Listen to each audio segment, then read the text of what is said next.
شہر حیدرآباد میں کم قیمت پر قربانی کا حصہ فروخت کرنے کے نام پر لاکھوں مسلمانوں کے روپیے لے کر فرار ہونے والے 3 ملزمین پکڑے گئے۔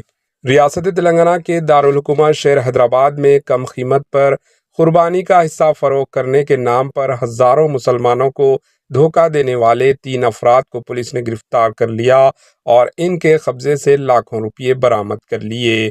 بتایا جاتا ہے کہ دھوکے بازوں نے 2 کروڑ روپیے ہزاروں مسلمانوں سے اکٹھا کر کے فرار ہو گئے تھے۔ دھوکہ دہی کا یہ واقعہ 17 جون 2024 کو عید الاضحیٰ کے دن اس وقت منظر عام پر آیا جب لوگوں کو قربانی کے گوشت کا حصہ نہیں دیا گیا، جس پر متاثرہ افراد نے پولیس اسٹیشن پہنچ کر شکایت درج کروائی۔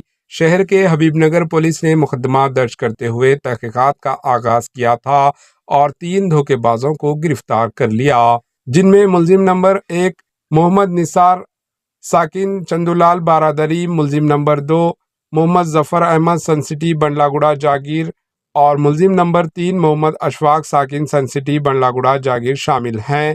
پولیس نے ان تینوں کے پاس سے 30 لاکھ روپے کی نقد رقم، 1 لیپ ٹاپ، 3 سیل فون ضبط کر لیے۔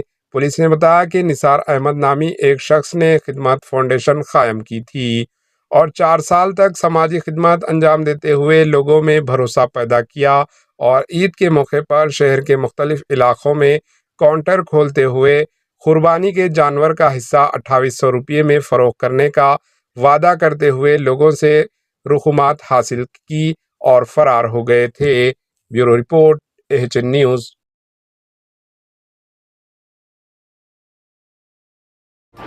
AHN نیوز کو لائک کریں، شیئر کریں اور سبسکرائب کرنا نہ بھولیں۔